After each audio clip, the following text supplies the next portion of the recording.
and they lived happily ever after.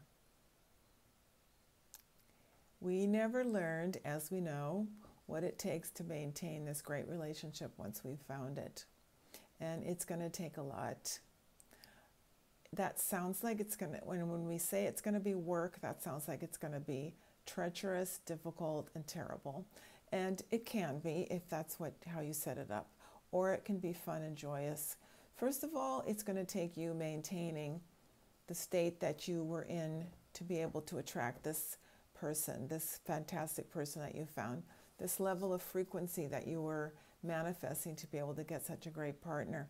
That means maintaining your physical health, your physical vitality, your emotional stability so that you're not going off the handle about every little thing.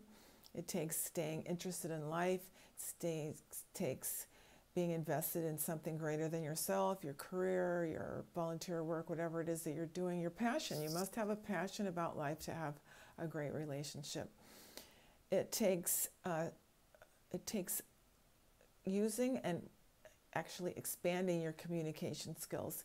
If, as we recommend, you have made an agreement that you want to be able to share everything, this sometimes is challenging because little problems come up. You don't want to have to talk about them.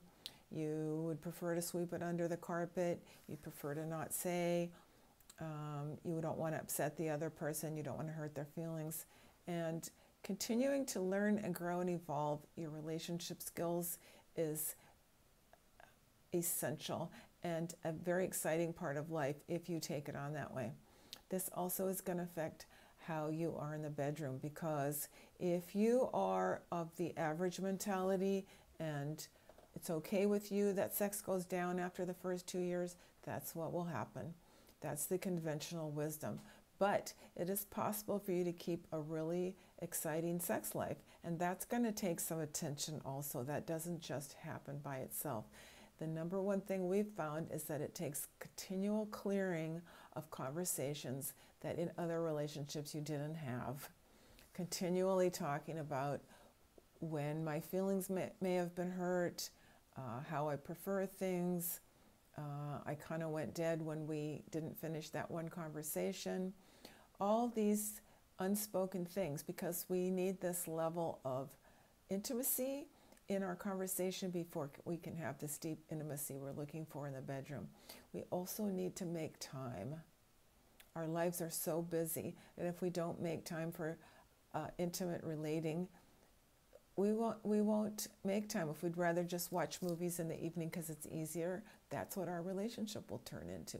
It's not a bad choice if that's what you want, but if you want the soulmate relationship where there's this intimate, great, evolving sexuality, then that's going to take some time. Maintaining a good sense of humor is always good. That's conventional advice, but it's always a good idea. And setting out goals for your relationship. What do we want to do together? What are our priorities? Do we want to travel? Would we rather fix up the backyard? What are we up to as a couple? And there's always, so every year I make goals, personal goals. I get together with Greg and we make goals for our relationship. What do we want to do this year? Is there anything we want to study together?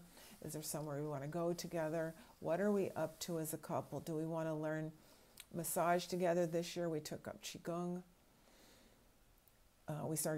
We trained for a half marathon. So we want to expand the number of talks we're giving. So again, what are we up to? So again, as we teach, it's our own personal growth and it's the growth as a couple. What are we doing? What am I doing to maintain my half of the couple? And what are we doing together to maintain that? It is a project, if you want to look at it that way, a project of creating this fabulous soulmate relationship you've always dreamed of, that everyone's dreaming of. But guess what?